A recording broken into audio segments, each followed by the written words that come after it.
Hey guys, it is Tristan with nerdettes-newsstand, and me and Bianca are back for another Bad Ideas, and we're going to go a little bit more risque this time. We are going to dive into superhero sex, or comic book sex, rather, because not every superhero, or not every comic is about a superhero. Anyways, before I go too far into it, how are you today, Bianca? I'm doing good. How about you? I am doing good. I went back through when we decided to do this topic, and there were so many like nefarious, like truly kind of horrible things that I had forgot about. And the weird thing is, I noticed it was very Marvel heavy. like Mar- Marvel went in all in on like some pretty craziness. Like if you're shrinking down to go downtown, I I already know which one you mean, too. I'm just like, I'm looking back over some of this stuff and I'm like, wow, can you imagine? Like, I always look at it through a couple different lenses. Like, can you imagine if that came out right now? And The then, comics aren't sexual, you know? They and never have anything sex related. It's for kids. that's why I always laugh at that comment. I'm like, clearly, we've been reading two different comic books because, if you're really a huge comic book fan, or you even are a normal person that just picks up books every once in a while, you would know that there's always been sex in comic books, And whether incest.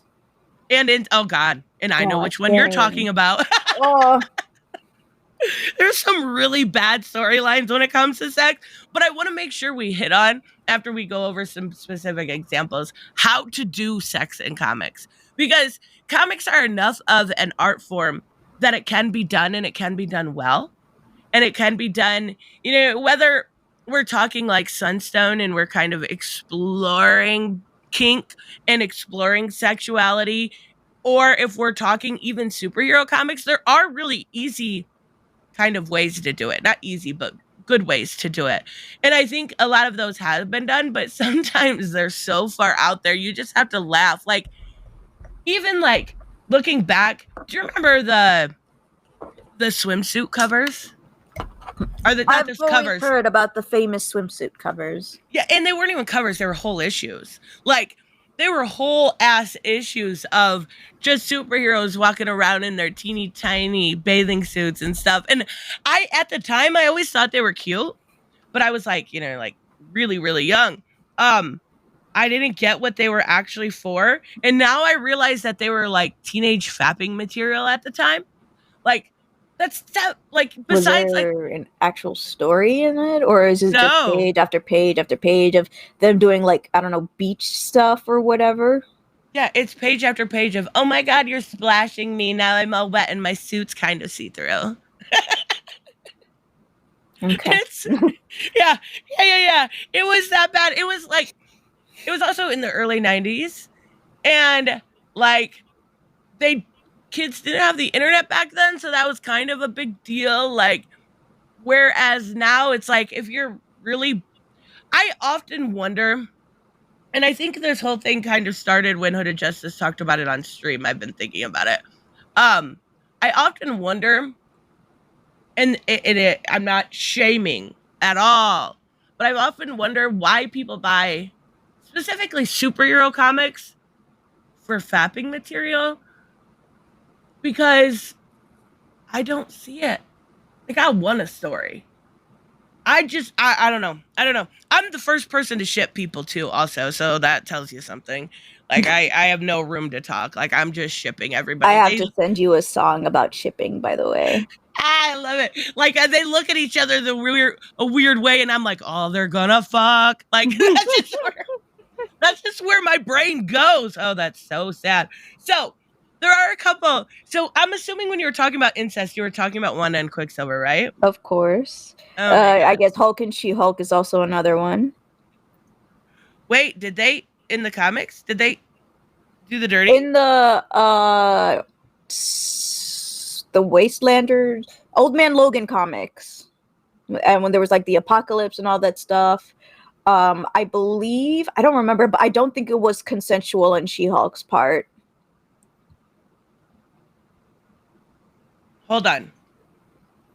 Hold on a second. I haven't heard of this one. Are you telling me that Hawk raped his cousin? Yes. Most I'm likely, dead. probably. Who wrote that? They need their ass kicked. It was Mark Miller, I believe. Mark Millar. And that doesn't surprise me. Isn't he also the one that did the Aunt May sex? Oh, I don't know. Yeah, I heard I'm pretty about sure. that too. Yeah, I'm pretty sure that was, I think it was called Trouble, if I remember correctly. It's been a long time. But Something yeah, like that. But I remember from my memory, it wasn't consensual. They didn't. I don't think they showed it. They're like, now they have like inbred hillbilly children. For fuck's sake, Mark Millar, stop it. It's so weird to see the evolution of Mark as a writer, though, because he went from that like edgy terribleness to writing stuff like Jupiter's Legacy and King of Spies, which is phenomenal. Like, I think once he dropped that terrible edge, he became a really good writer. But no, we don't need Hawk rape. We don't need Aunt May getting down to be. Oh, and you know what's even worse about that storyline is with the Aunt May one.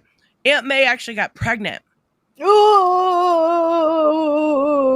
She gave up the baby, and it ended up being Peter Parker.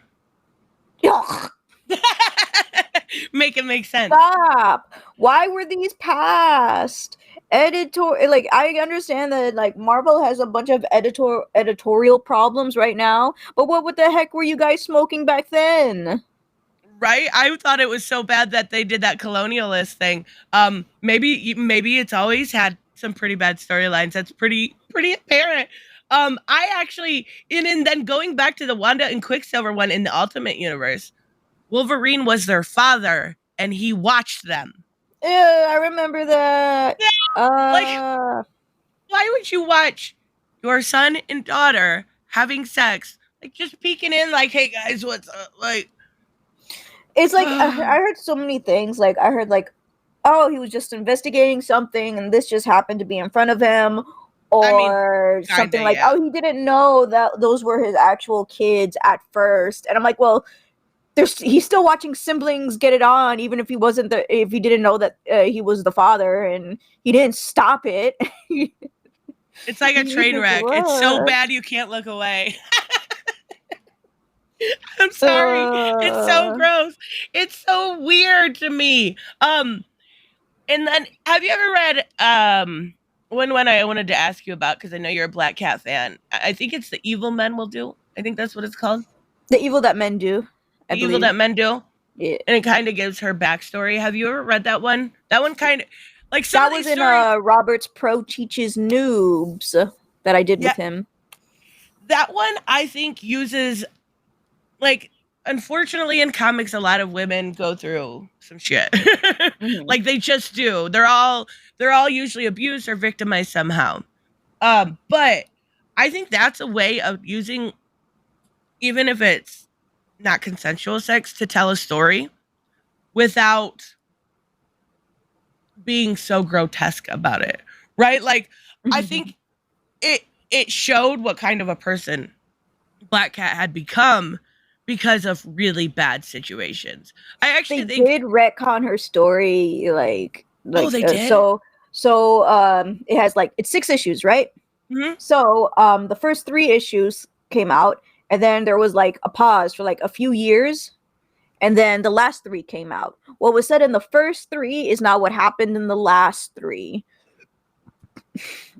Like, what were they talking about? I believe it was like how her father was portrayed, or how she became the way she was, or something like that. Like, in the first 3, when she was talking about herself or whatever, she never expressed that she was like raped, right, of any kind. But in the last 3, it did show that.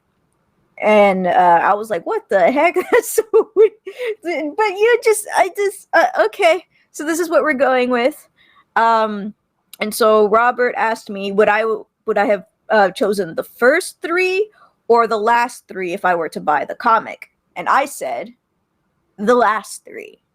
And he said, well, why? The first 3 was funny, lighthearted, and all that stuff. And I said, the reason I do not like the first 3 was because, 1, it's not funny to me at all. The comedy is just not hitting. 2, Spider-Man Peter Parker is married. He has a relationship with Mary Jane, and he's flirting with Black Cat. And he's literally just going along with it. 3, did I say 3 already? No, I think you're on 2. Cool. 3, she kissed him, like, with his mask on. And, you know, she was like, oh, I'm sorry. And he's like, no, it's just that nobody's tried to, like, kiss me or French me with the mask before. And I'm like, that's your reaction? Not that you are a married man or in a man with a relationship with somebody and you were just kissed by somebody else that you may still have possibly have feelings for, because during that entire time where they're swinging around and chasing each other or whatever, he's saying how beautiful she is and all that stuff, and I'm like, you're married, you have a relationship, I don't like this. I get it. I totally get it. Well, in the last 3 it was more of a drama, and with that drama I'm like, okay, so it's taking seriously, and I'm actually liking the story. So I think I prefer the last 3, even though if it was like just one singular story, it would be the last 3. Like, you have an origin story kind of stuff, flashback, whatever, and then you have a serious story, and it's just drama, has an ending, and that's it.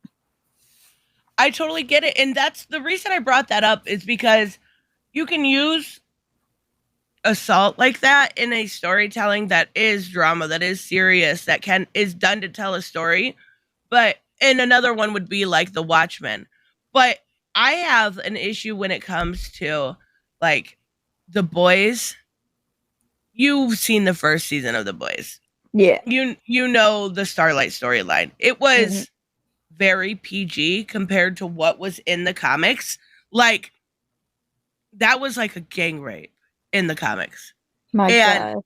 It was almost unreadable.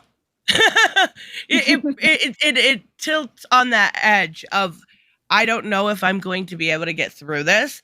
But if you actually have a story to tell, and you like it with Black Cat, assault in that kind of thing can be used. It can be a tool, but it's when you use that tool to do evil, so to speak. Like, I'm really not into rape stories, period. At all. Mm-hmm. They have to be done extremely delicately. And that one, Starlight or Sue Dibney, I can't take. I can't do it. Or very harsh. Miss Marvel in, what was it, 70s? 80s maybe? Gave birth to her rapist. By some weirdness. It was... I thought she gave birth to her future son or something like that. I'm pretty sure it was her rapist. I could be wrong. Unless both of those things have happened. Yeah, that's true. That could very well be. But like, those kind of things, I'm just not super interested in. Now, there's also like other storylines where sex in comics really does, like, it can be silly also. Like, you've got the terrible and you've got the silly, like Tony Stark and Black Widow making a porno. Didn't Barda and Mr. Miracle do the same? Yes! Barda and... wasn't it Barda and Superman almost did it? I feel like I remember something like that. Like, I just... What? Why are we making pornos in superhero comics? Like, for kids. The funny thing is the storylines that we're mentioning here, a lot of them are older. So, like, comics, at least to what I've noticed, kind of grew up with their audience, right? You don't have a whole bunch of 8-year-olds picking up comics. You might have some, I'm not saying that. But they kind of grew up with their audience. Yes, we can handle that type of content. But I can't imagine in, like, 1978, a kid picking up a book and seeing Big Barda and Superman make a porno. Like, I don't know what... Like, there's some really goofy storylines, but then they try what didn't work again at Marvel and have Black Widow and and Tony make one. Why? Why? Like, I get trial and error, guys, but come on. Like, were they going for like the oops, Kim Kardashian sex tape got out there and it embarrassed her and we're gonna cover this storyline kind of thing? There's I a don't Kim understand it. Kardashian sex tape. Or not Kim Kardashian. Well, Paris Hilton. There's a Paris Hilton sex tape. Yeah, and I may have seen it for research purposes. Ugh. It's terrible. Just putting that out there. But yeah, that's the only thing I can think of. Like, sometimes comics reflect the, storylines that are happening in real life. You notice how, like, when all the BLM stuff happening, there was riots in every book. Or the COVID stuff, there was a bunch of different viruses that happen in comics. Those kind of things happen. They show all current presidents. Like Trump? They showed Trump. They showed Obama. They showed Clinton. Why did I say that weird? Clinton. Okay. And it's like, when I first delved into comics, I was like, why am I seeing like presidents? I thought these were supposed to be like in a fictional world.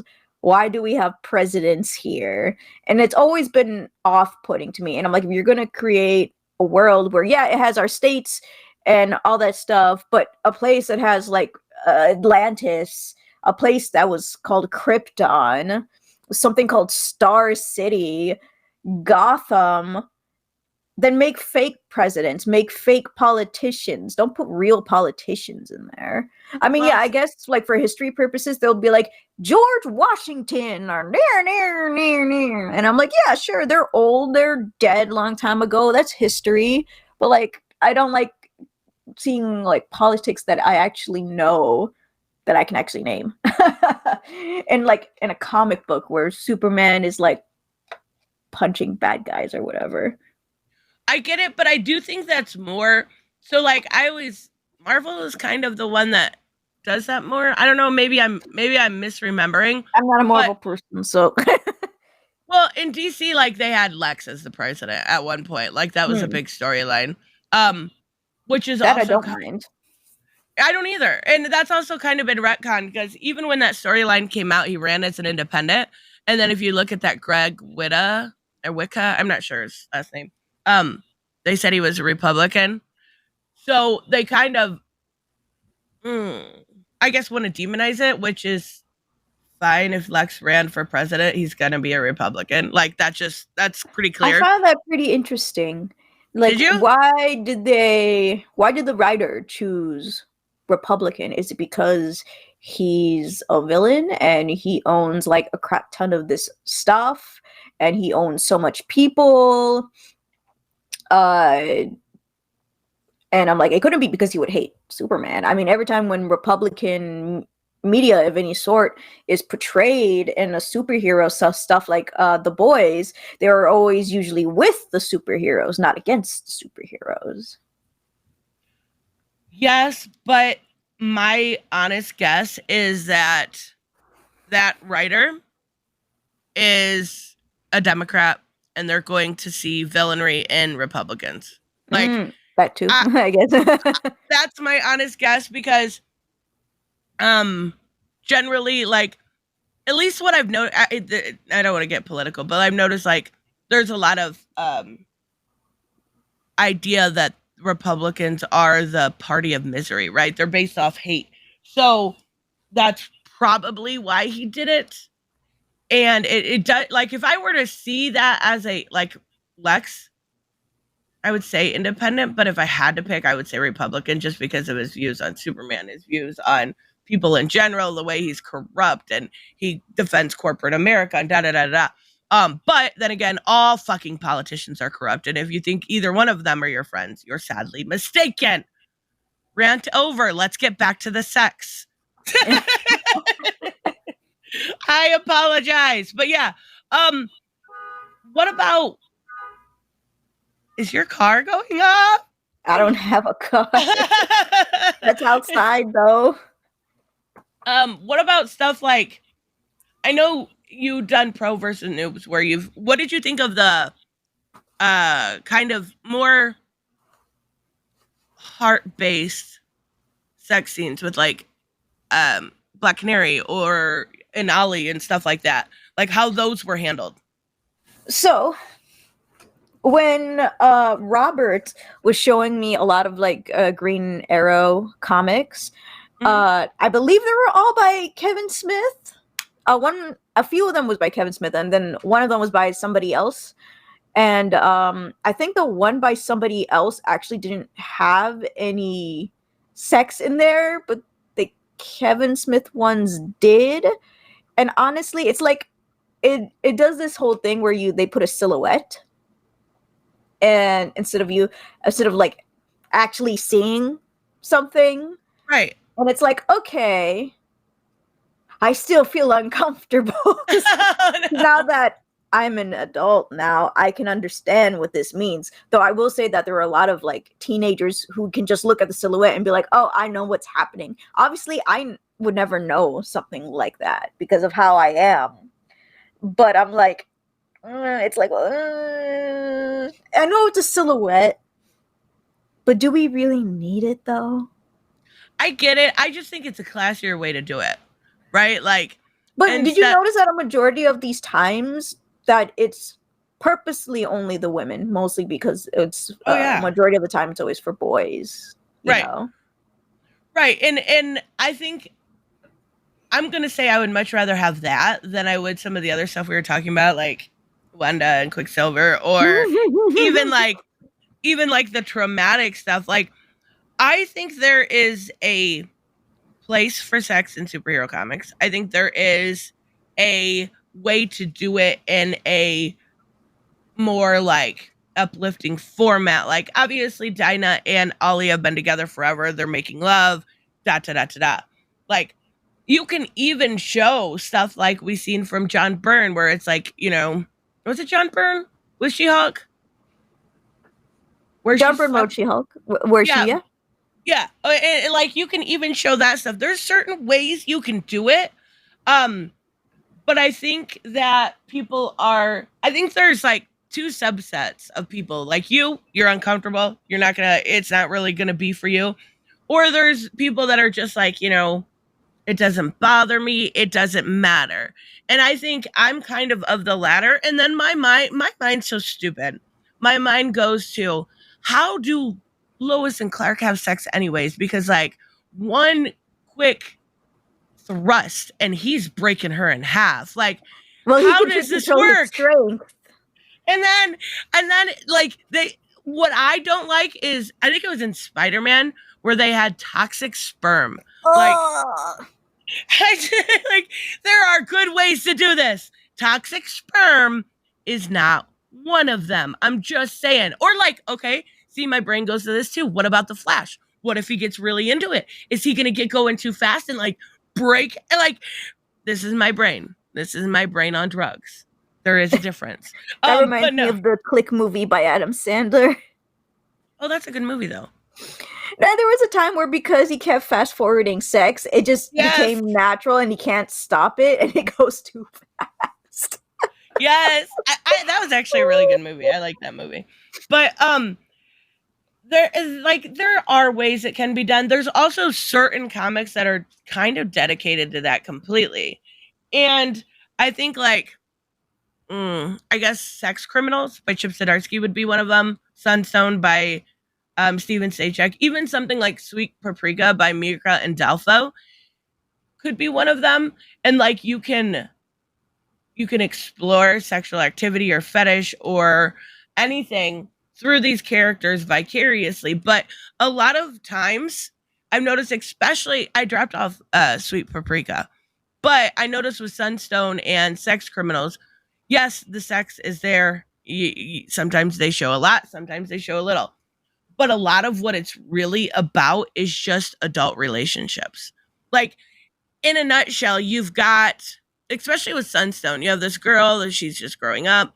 She she kind of like a sexual invert, so to speak. She meets another girl, they kind of get into it, they meet a guy, they add that to the relationship, then they add kink, and like, but at the end of the day, it is about that, but it's also about like how to get along, what kind of trauma these things lead to, how to deal with trauma. So I do think like I don't mind a sex book, so to speak, as long as there's good storytelling. I feel like that's the basis for so many of our videos. We're like, as long as there's good storytelling, as long as there's good storytelling, is the book good though? But like, is there any, I know there is, but have you ever checked out any like manga or anime that have been something that you would compare to something like Sex Criminals? I've never read Sex Criminals or Okay, a seen book it. Is it that a show or it's a book by Chip Zdarsky. You know what Sunstone is? Something like that. Sunstone? By Steven Sajak. It's about BDSM. Yeah. That wasn't hentai? No, I did. I don't think so. Was it supposed to be? Because that's not what I take away from it. It's like no, something like Sunstone, where it's like two people like having like BDSM, but like learning through it with each other and all that stuff. No, I've never seen like any type of manga like that ever. Even if it was like considered like for adults, they would usually just go all in or whatever. The only thing I've seen with stuff like that is just webtoons. Like Boo It's Sex. Like that one. Something like that. There's more that's on the adult. There's I think there's one that's very similar to Sunstone, and I actually finally finished. I finished it a while ago. I literally bought the entire series now. It's mine. I can read it whenever. Yeah. Like I don't know. I think there's definitely a place for sex in comics, and there's definitely some good books that are dedicated to it. I think She-Hulk by John Byrne should be a great example, right? Yeah, I would think so. Or the She-Hulk character just in general. Like owning, and that's the thing that's so great about Jen. She kind of owns her sexuality, and like she has no problem with it. It doesn't scare her. It's something that she embraces, and like there for a while, she thought it up, like, and there's nothing wrong with that. That's just how her character was. That's what I find so flabbergasting about people being like, oh my God, Jen has a Tinder. Well, if there was a Tinder in 1991, she probably would have also. I could very well see that. Like, Jen was a bit of a hooch, and that's okay. That's her character. I wish they kind of, they don't really have, like, I'm really honestly trying to think of a character that would be comparable nowadays, and there isn't. Why are comic books now so scared of embracing someone's sexuality? Are we doing like a think of the children kind of thing? Probably. That's probably or exactly. Maybe sending messages.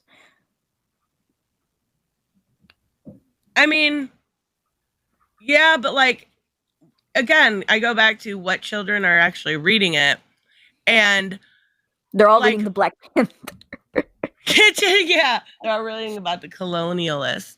And then like when we were talking on stream the other day with Drew and MVP and Kyle, they were like talking about that scene with Poison Ivy and Poison Ivy #4, where this idea is perpetrated that you have to ask for consent for a random kiss, even though they sleep together. Literally the next page. I know some of this is hyperbole, but if you're constantly looking at everything through that sort of politically correct lens, that really stifles your creativity. Like, I don't think that normal people go up to each other and be like, can I kiss you? You know what I mean? Mm-hmm. I mean, maybe they do. Maybe I'm fucking old and that's what, what is it? Gen Zers or something. Maybe that's normal. But for fuck's sake, doesn't that lose some of the romanticism in it? Yeah, I agree. Like, I don't know. At some point, you need to be able to be spontaneous. And when you do a book that's dedicated to that, Like, you can have that spontaneity. But if you're looking at everything through such a political lens, doesn't that get boring in the nicest way possible? Yes, and repetitive and annoying. And like, if we're gonna complain about John Cat, well, we use him as an example because it's a good one. Him kissing Jay. What was it back in issue 5? People were like, "This was too quick. Oh my god, it's so quick. They've only had 5 issues to get to know each other. It doesn't make sense. It feels forced." That's another word I am getting kind of sick of, is the word forced. Like, because no one can explain, they just say it feels forced. Like, what do you mean it feels forced? I don't know. It just feels forced. What? Can you explain what you mean by force? I mean, it happens quickly. It's forced. What? Okay. But we've had issues of, like, what was it? Black Canary and Batman, literally within 2 minutes of each other banging on top of a rooftop. But 5 issues is not long enough. Like, I get it. You're kind of, even if you don't realize, I might get a little psychological here. Even if you don't realize, it might be because it's queer kisses, your brain might think that. You know what I mean? Like, I'm not trying to be a dick here, but it could have something to do with that also. I don't know. I'm kind of sick of this whole, like, sexuality was never in comics, because clearly it was, and clearly there's a good way to do it. As far Just own up as to it. Yes, it's always existed. I'm tired of looking at older comics and I'm seeing people do the deed and I'm like, why are you guys lying? Stop. There has been in it, maybe some that you just don't like or not prefer, or who knows, maybe you didn't read any that had it. So to you it's never been in it, but I see it all the freaking time, especially like WTF moments in sex and comics recommended to me in video format. oh yeah, I looked up some of those yesterday. I'm like, I'm trying to think of some really good examples, and I don't know if it's just my dumb brain, but like, the examples I go to are the one that traumatized me. So I'll think of the Silk Spectre getting raped, or Sue Dimney, or something like that, just because they stand out because they're so traumatic, right? So going back and looking at over stuff, and realizing that I glossed over a lot of it because it never mattered to me. Even like in the, I think it was this Steve Orlando mini of Midnighter and Apollo, like, they clearly show, like, I mean, obviously, they don't show him behind him, like, fucking him, but I'm just saying, like, they show him afterwards.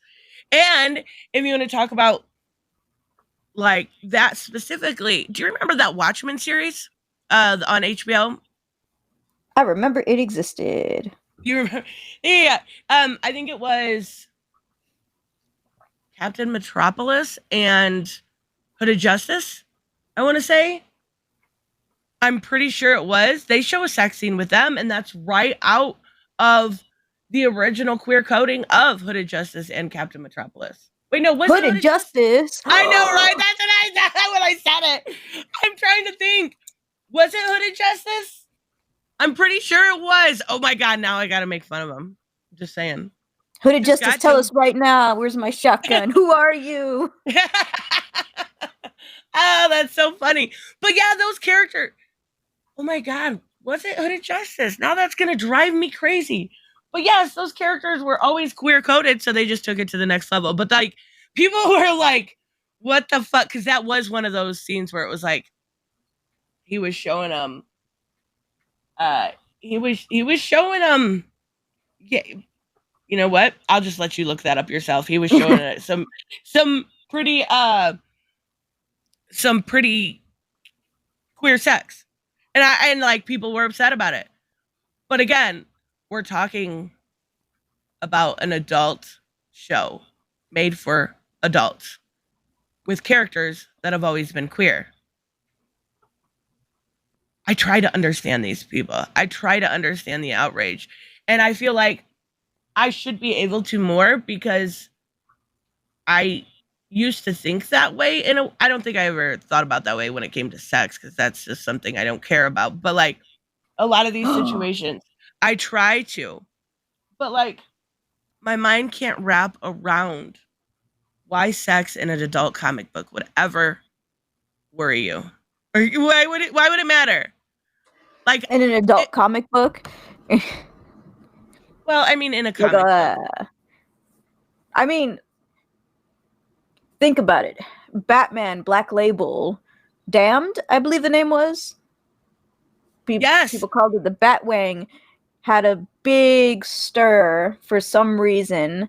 And then they edited it. Remember that? Yeah, I remember when I was like, what comic is this? Where can I find it? And they're like, I think everybody bought it out. And I'm like, frick. And they're like, dang, if you want to see it that badly, look on those comic websites things. And I'm like, it's not on there. They have the edited version.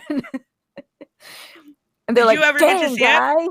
I did. And I was like, bro, you would have to really look to see that.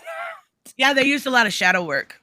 And I was just like, if I didn't actually look to find it, I would have never found it. Which makes me think, did people really like see a shadow and actually look closely to it and found an outline? And they're like, oh my gosh. And I'm like, well, why are you looking, bro? That's sus. I'm not saying I looked or anything, or that I own it or anything. I looked. I hate you for owning it. I know. Well, I mean, it's gonna be worth something. Like it went up. It doubled in value nearly overnight. For it. Man, and I was lucky enough to get one, but like the thing is Batman that day, I don't know if people were just mad that he was hanging dong or what, but he made half of the population in the US of males feel inferior. And I swear to God, that's why. I swear! Like, they were all mad that Batman was well endowed. That's what we're going to say. Yes. I remember I'm going to the comic book shop. I'm like, do you have it? And they're like, well, which comic? And I'm like, oh, do you have this one, this one, this one, of this one? And they're like, oh, yeah, we have it. And I was like, but wait, do you have the unedited one? He's like, nah, we sold out of that. I'm like, frick. Yeah. That's funny because it was such a nothing issue that I thought when that came out, because the very last page on Damned is the Joker nailed to a cross. So I'm like, well, this is going to get glossed over. Nobody's going to care because, look, they've got Joker, basically crucified like Christ. And everybody just ignored that. They were all pissed off about the dung. I'm like, come on, guys. Priorities. Yeah, exactly. And it's so weird in America. It's so weird to me how, like, sex appeal, objectification are such a big deal. But, murder, mayhem, chaos, literally like having Joker on a cross murdered is like, that's just normal Tuesday.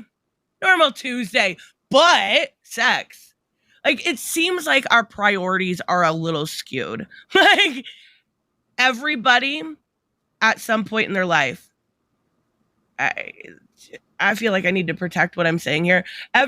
Most everybody is gonna have sex there. But not everybody's gonna get murdered. Like, these are things that you should be teaching if it's the children you're worried about, talk to them. But even what's his name? Connor? Green Arrow's son or whatever. Oh yeah, Connor Hawke.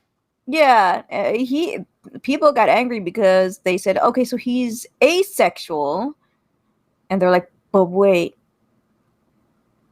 And I'm like, he's not gonna have sex, guys. Not with anybody. Yeah. You're right. I didn't even realize the hypocrisy. Though I was like, people don't understand what asexuality is. I mean, I didn't understand at first, and I had to like talk to people, and then people talking about it and say, hey, this is what it is, and the hey boo, it's sex webcomic also taught me of what it's like, and I'm like, okay. Like, if you're asexual, you can still have a girlfriend, you can still have a boyfriend, you can still hold hands, you can kiss. It's just the sex part you don't do. You can still do almost everything else, just not the sex part. See, and that was new to me when that issue came out. And the first thing I did was I'm like, hey, like I emailed you like, hey, is this wrong? Like, are they like, do asexual people have relationships? Like, why is this worded like this? And no, I had to ask you and then do my own research because I didn't know that. And I think it's a common misconception that people think if you're asexual, you don't want any type of relationship. And I was one of those people just, when that issue came out. Because I didn't understand. But what's great about having that in that Pride anthology is it actually, in a story format, explains that. He says, I want to share my life with someone. I want to go home and have somebody to tell my day about. That sounds so sweet. Yes. I want to be able to go to the movies and hold hands. I want to be able to do this. But he explains all of that in a letter format to his mom. And it's really, honestly, I know some people don't go to comics for informative, but it is.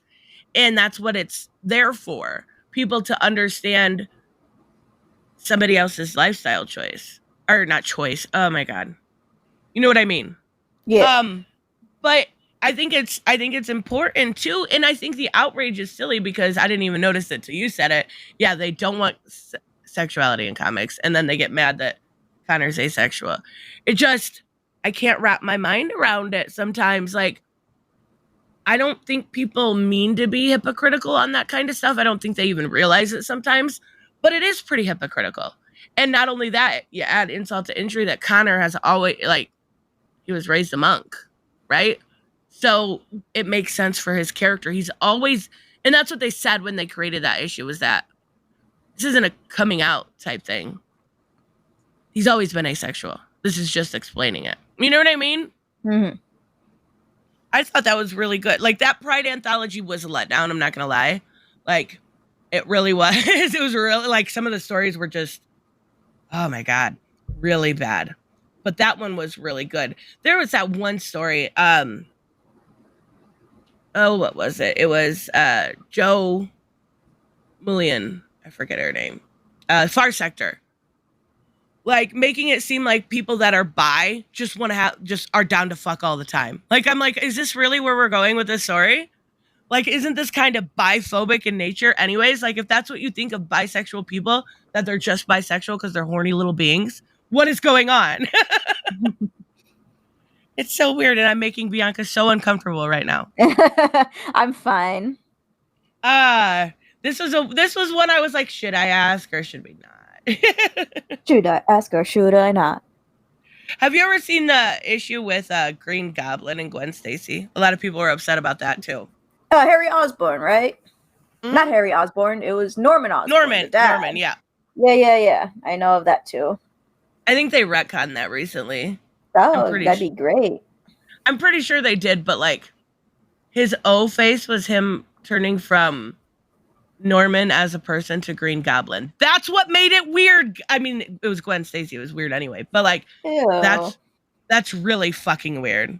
Really fucking weird. Like, I don't know if you're not comfortable as a writer being able to do a sex scene, then just don't do a sex scene. It's not necessarily ever needed. You know what I mean? Yeah, of course. And then I do think there are comics that, like, it absolutely doesn't belong in. Like, I don't know. If your book is, like, so right now Flash is out. And that one I would say is generally, for a younger audience, more wholesome. You have to read it. I'm telling you, it's so good. But if Jeremy Adams were to throw a sex scene in that, it would feel so out of place. Just because of how wholesome and how sweet it is. Now, they kind of announced that she may or may not be pregnant, but we didn't see him get her pregnant. So it makes sense. So what about, let's transfer a little bit, because you said about in indies that you knew a little bit more. What have you come across that's either made you extremely uncomfortable or you thought worked? So the ones that I do have that don't mind having like sexual encounters or whatever, all those ones are mostly adults. I haven't had one that was like for teenagers and that they would show that. The ones I have two. I'm waiting for the third one. What else do I have? I should have more than 3. I know I have more than 3. I'm trying to remember them all. Was it advertised as adult? Yes. Like, is it like Sunstone adult, or is it like Conan? Like, what is it? What's Conan adult? I don't read Conan comics. Like womanizing chauvinist type adult. No. One of them is a superhero one. The other one I just got in. I finally finished reading it. I have to make a review of it because the person just put out another comic, and then a pre-launch get notified soon of the second issue of the one I read. And this guy seems to usually do like a lot of adult work. He even has a Substack. Oh, awesome. So like weird fun fact, I wasn't really interested in getting Born of Blood when it first came out, so I got this one instead. It's not Greek, but it's Viking, and that's the stuff I usually prefer. And I get that second issue threw me for a loop. I'm not gonna lie, and Drew knows that. I was like, what the fuck is going on, guys? Like, this just turned a weird turn. Come on now. But it's not my book to write, and it's not my story to tell. So I'm like, okay, I'm uncomfortable, but here you go. And for this one, they're like, yeah, it is going to be adult Vikings, you know. And so I'm like, okay, so I should expect what I'm going to expect. Weirdly enough, and nothing really happened until like the last few pages. But even then, it was pretty tame. Like, they just all go to a bar after they successfully won the fight, and it's just women like topless. And then the female character, who this is about, like all the guys are in the bar and stuff while she's just like taking a bath, thinking about stuff, being surrounded by other women around the bath, giving her like what is that, wine and fruits that are also topless and all that stuff. And you see one flirting with her. She gives her some info, and what she does is like, she's like, "Are you telling the truth?" She's like, "Yeah, I wouldn't lie to you. I'm serious." And she's like, "Okay." And so that's when she like kisses her and then drags her into the bath water. And I'm like, "But why?" And I'm like, "Okay, whatever." Wait, to kill her or to sleep with her? I guess it was sleeping, because after that it just transitions to everybody like passed out drunk, and she's just outside in this what the heck is that, a big gigantic furry robe. It looks pretty weird, but looks kind of comfy, not gonna lie.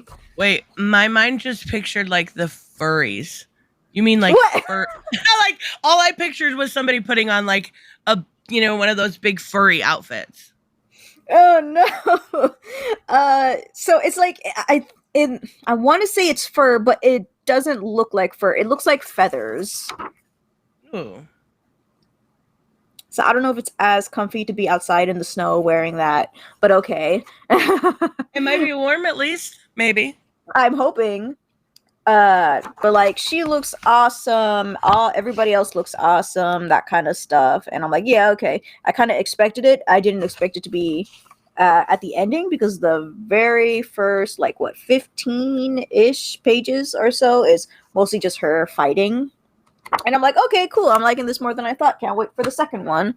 And the other one was it was a 3 issues? Yeah, it was a 3-issue miniseries.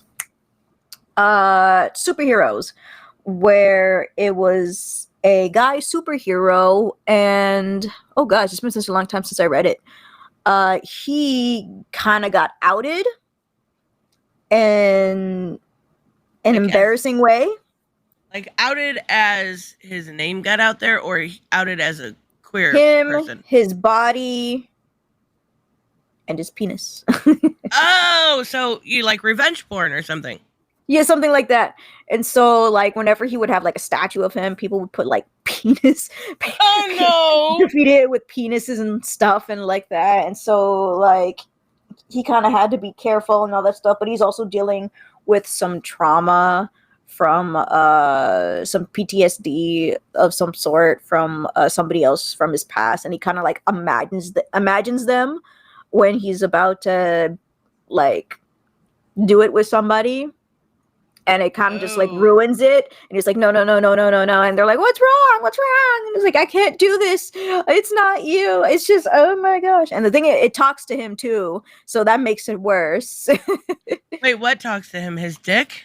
No, the person he is imagining because of his PTSD. Oh, okay, that makes way more sense.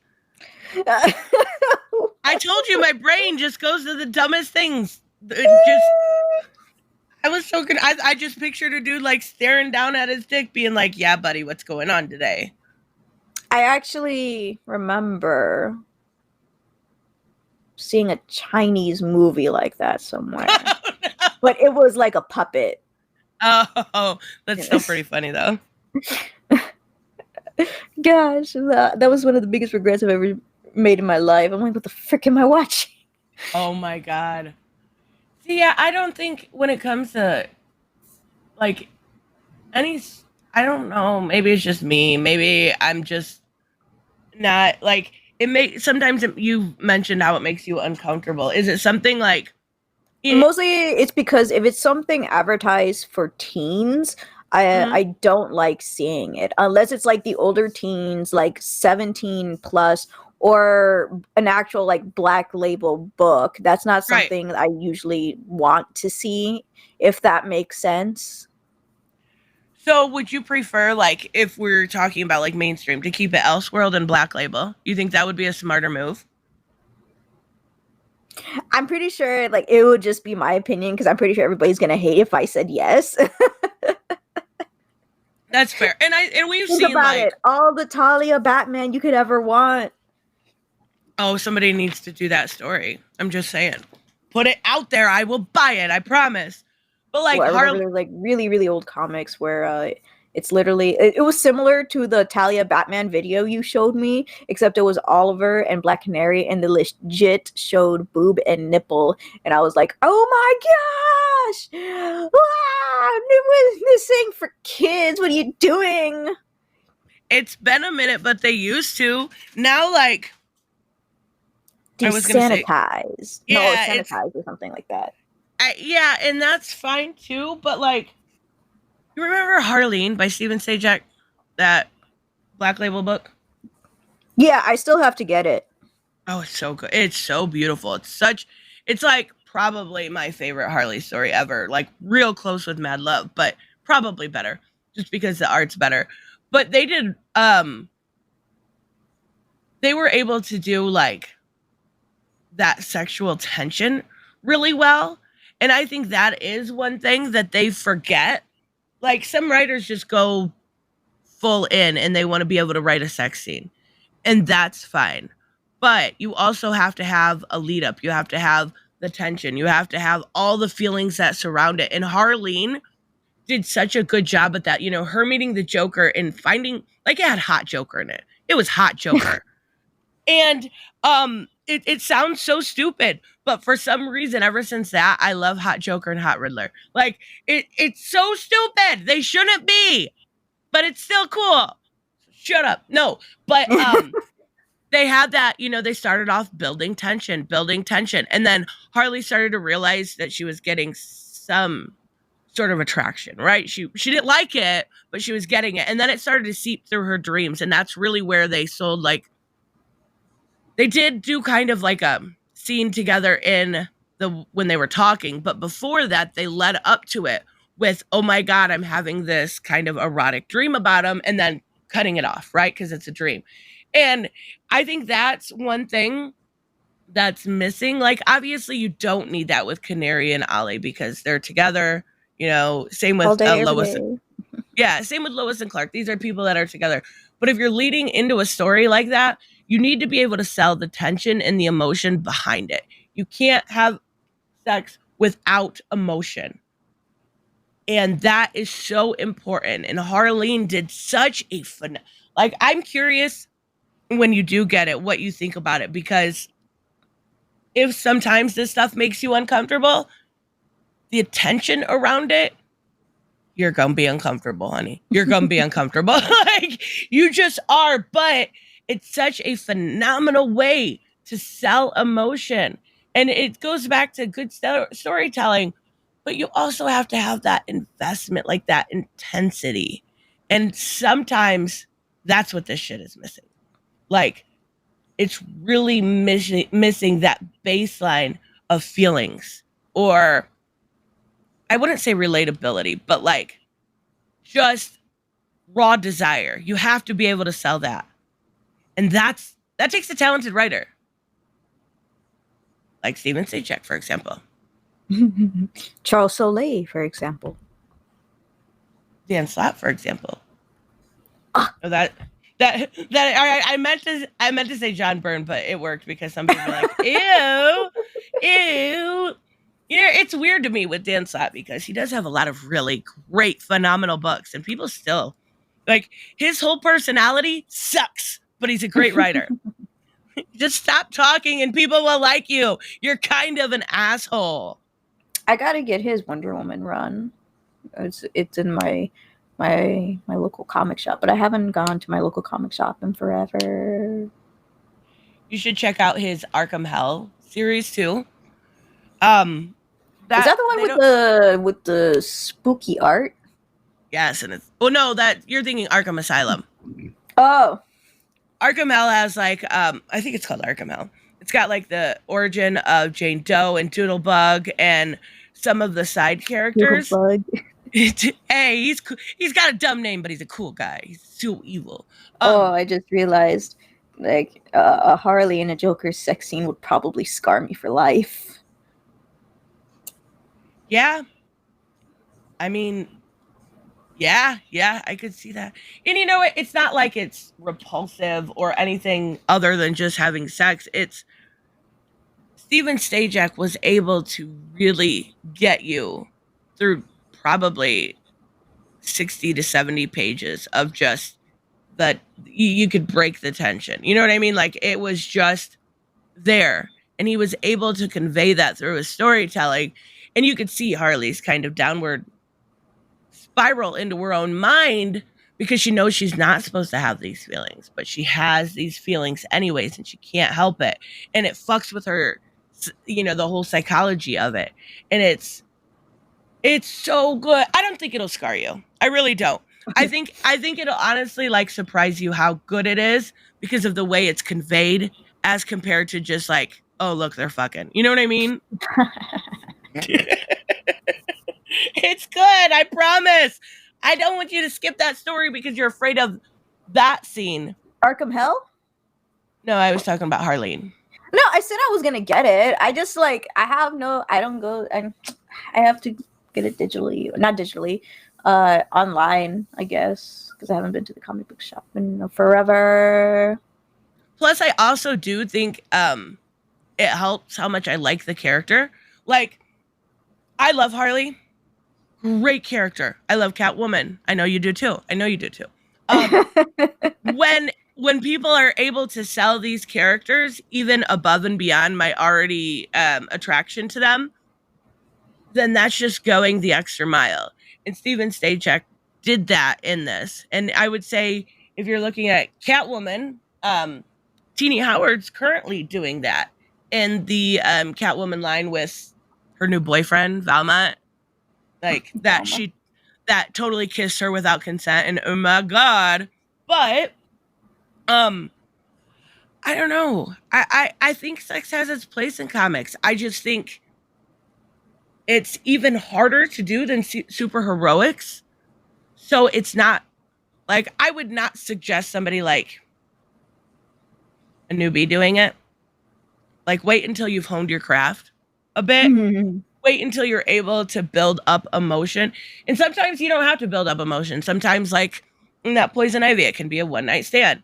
But there has to be an ability to sell us as to what is going on in that scene. Can you go, Kitty? You can go, Kitty. And No, and Kitty, don't leave. and that takes a little bit of talent, unfortunately, and some people just aren't good at doing that. Not saying they're not talented, but it also depends on you. Like writing is a window into, you know, the author's soul, and if they're uncomfortable, that's going to show through on the page. You know what I mean? Yeesh, and I agree. I just think it takes the right person. I really do. And the right characters too, right? Because you're not going to be able to sell sex the same way with Harley and Joker as you would with Ollie and Dinah. I thought you were going to say Harley and Ivy. Well, that too. It's two different completely types of relationship. You've got the toxicity, or the ones where we talked about where we're more predatory or abusive. These are all, you have to not only be able to know how to write that scene, you have to write it in context. And sometimes that's really hard. Like, look at... That's why you don't get Garth in his books. Oh my God, yes. I realized that one book I had bought a long time ago that was indie was actually by Garth, and I was like, this makes so much sense. Oh my gosh. Have you heard of his book called Bastard? No, what is it? So the reason I got it was because they were when I bought it at a con many years ago. And I was like, okay, so what's this book about? And they're like, think of like James Bond, but the most wackiest thing possible. And I was like, Austin Powers? And they're like, there you go. And so it's not totally Austin Powers, but it definitely is a parody of the James Bond genre. Like how there's the whole, you know, he has lots of women, right? And so there would be Jimmy's Bastards, right? Yeah, Jimmy's Bastards. That's what it was. Okay. I remember you telling me about it before. Mm-hmm. So there's like an entire page where he's on a couch, and I believe he has alcohol, and he's naked, and then there's just naked women all around him, and there's one, you know, doing her job. Right. She's getting it all finished. And the funniest thing is that this is a whole parody on the whole woke thing.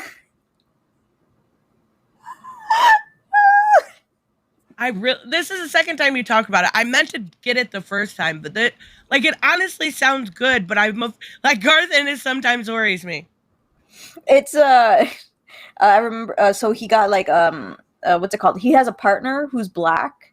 And there was just one conversation they were having, and she was like, oh my gosh, you were about to say woke, weren't you? He's like, no, I do not. I loathe the word. I think of it in a British accent sometimes. And the whole point is like, I think there's a villain who kind of like, he has a rivalry with the villain, and the villain always tries to trigger him. No. And all that stuff. He's like, ha, I'm not triggered. You have to do better than that. And I'm like, oh my gosh. Like I bought this while I was like heavily into the whole anti-SJW thing, the anti-woke stuff. So that's what this was marketing towards, I guess. But it's like, it's still a fantastic read. It's funny, and it's like, I didn't know. Good thing I was already like past 18, because that's what this book is for.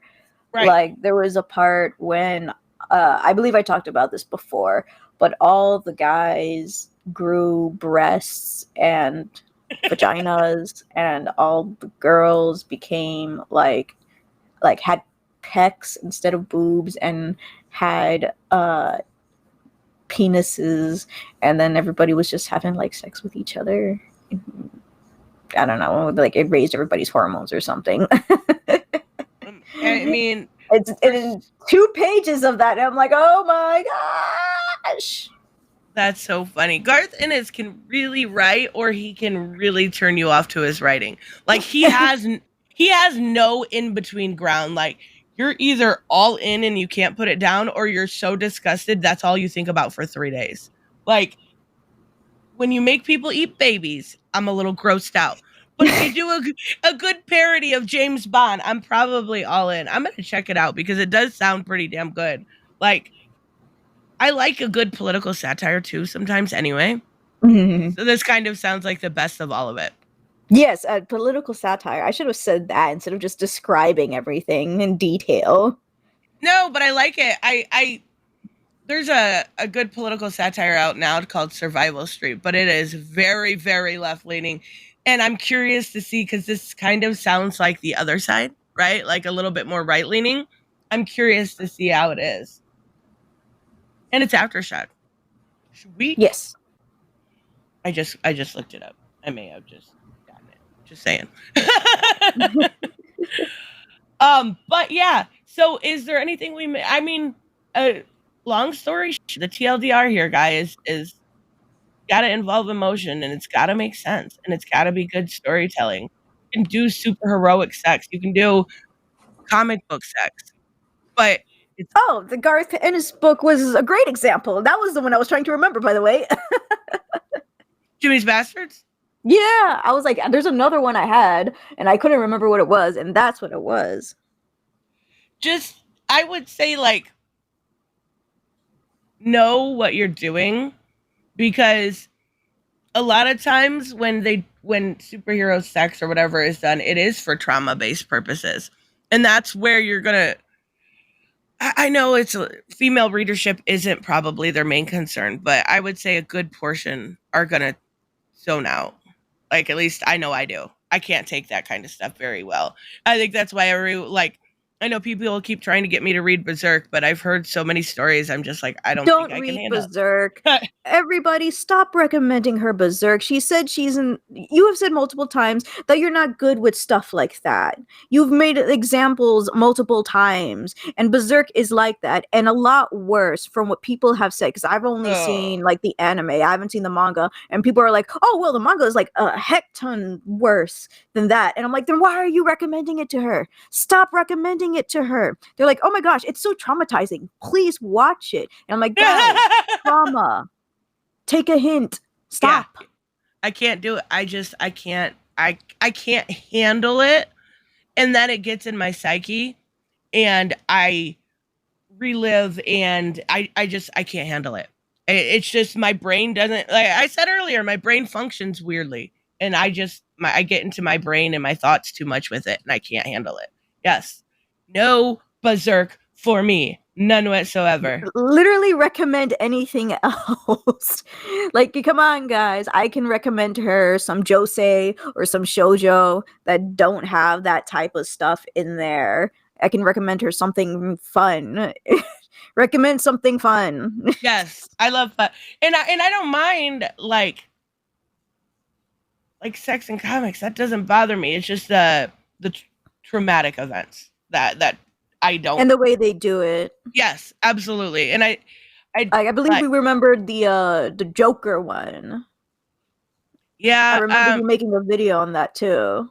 Yeah, that one fucked with me for too long, and I'm just like, ugh. Joker is all about chaos and insanity. The Joker, and I know he has before, but I just can't picture the Joker as a rapist. It just, I don't like how the Joker was drawn. I'm like, why do you almost remind me of Heath Ledger? Yeah. And I'm like, this doesn't make it seem right. It doesn't, and it fucks with someone's brain after a while. Like, what? Don't put that on me. Come on, guys. Come on. But yes, is there anything we missed before we go? This is such a topic that can be like expanded in so many ways. I want to say no. I think we probably got everything, but we would love to know what if there's like any other examples from the comment section. Yeah, especially stuff we missed, because I know I'm not as well read as some people, and I know there's examples out there that are good examples. Recommend good examples, because I don't want to be traumatized. None of us do. All right. Make sure you guys subscribe to Bianca's channel. Her link will be in the description. And we will see you guys next time. Bye-bye.